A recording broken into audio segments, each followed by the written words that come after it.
ஒருவர் உன்னால் மனமுடைந்து இறைவனிடம் அழுது முறையிடும் நிலைமையை கொண்டு வந்து விடாதே. உடைந்து போன மனங்களின் வேண்டுதல்கள் இறைவனிடத்தில் அத்தனை பலம் உள்ளவை. உன்னை விரட்டி விரட்டி தண்டிக்கும் சக்தி உடையவை.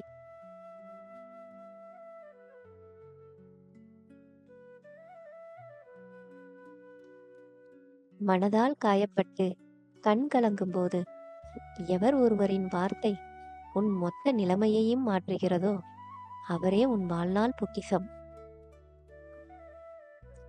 எதிர்காலத்தை நினைத்து நாம் கலங்கும் போதெல்லாம் நாம் நினைவில் கொள்ள வேண்டியது ஒன்றுதான், இதுவரை நடத்தியவர் இனியும் நடத்துவார் என்று. பிறரின் ஏமாளித்தனத்தை தனக்கு சாதகமாக பயன்படுத்திக் கொள்பவனே மிக சிறந்த துரோகி.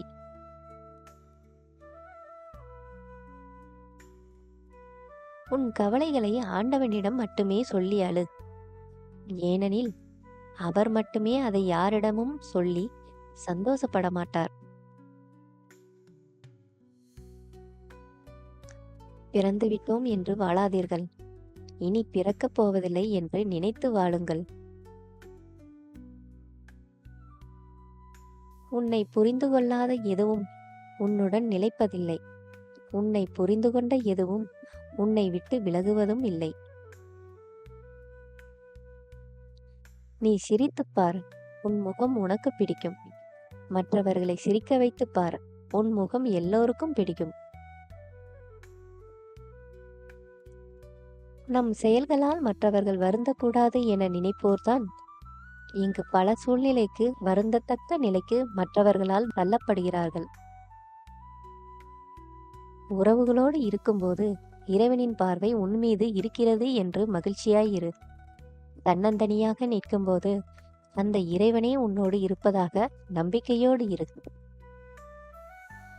உன்னை யாரும் விமர்சிக்க கூடாது என்று நினைக்காதே. விமர்சனங்கள் இல்லாமல் வளர்ச்சி ஏது? வாழ்வின் மேன்மேலும் வளர விமர்சனங்களை உரமாக்கிக் கொள். என்னையே விமர்சிக்கும் உலகம் இது, உன்னை விட்டுவிடுமா என்ன? உண்மையை பேசுங்கள், கேட்பவர்களுக்கு இயன்றதை கொடுங்கள். இந்த இரு வழிகளிலும் இறைவனின் சந்நிதியை அடையலாம். பொய்களை கொண்டு எந்த உறவையும் உருவாக்காதே. உண்மை உடைந்தால் உறவும் உடைந்துவிடும்.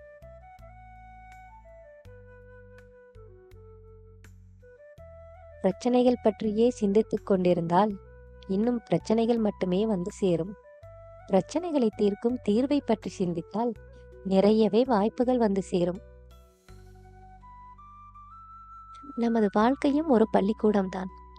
ஆனால் இங்கு பாடம் நடத்திவிட்டு தேர்வு வைக்கப்படுவதில்லை. மாறாக தேர்வு நடத்திய பிறகே பாடம் கற்பிக்கப்படுகிறது.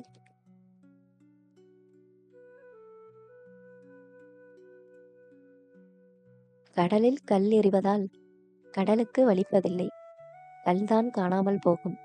அதேபோல் விமர்சனங்கள் கல்லாக இருக்கட்டும், நீங்கள் கடலாக இருங்கள். நீ விரும்பியது உனக்கு விரைவில் கிடைத்துவிட்டால் அதனை நீ விரைவில் வெறுக்கத் தொடங்கிவிடுவாய். காத்திரு, கிடைப்பது தக்க தருணத்தில் கிடைக்கும். விடையில்லாத கேள்விகளும் தீர்வு இல்லாத பிரச்சனைகளும் அனைவரது வாழ்க்கையிலும் உண்டு. அதை எப்படி தன்னம்பிக்கையுடன் வெற்றி கொள்கிறோம் என்பதில்தான் உள்ளது வாழ்க்கையின் மகத்துவம். வாழ்க்கை மிகவும் சிறியது என்பதால் அன்பை அதிகமாகவும், கோபத்தை கஞ்சத்தனமாகவும், மன்னிப்பை விரைவாகவும் வெளிப்படுத்த கற்றுக்கொள்ளுங்கள். எல்லா தானங்களும் பிறரை வாழ வைக்கும்.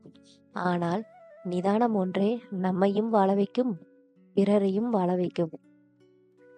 மலைத்துளிகள் அளவில் சிறியதாக இருக்கலாம், ஆனால் அதன் தொடர் வீழ்ச்சியே ஆற்றையே நிரம்பிவிடும். அதுபோல்தான் நம் சிறு முயற்சியானது ஒன்று கூடி வெற்றி தரும்.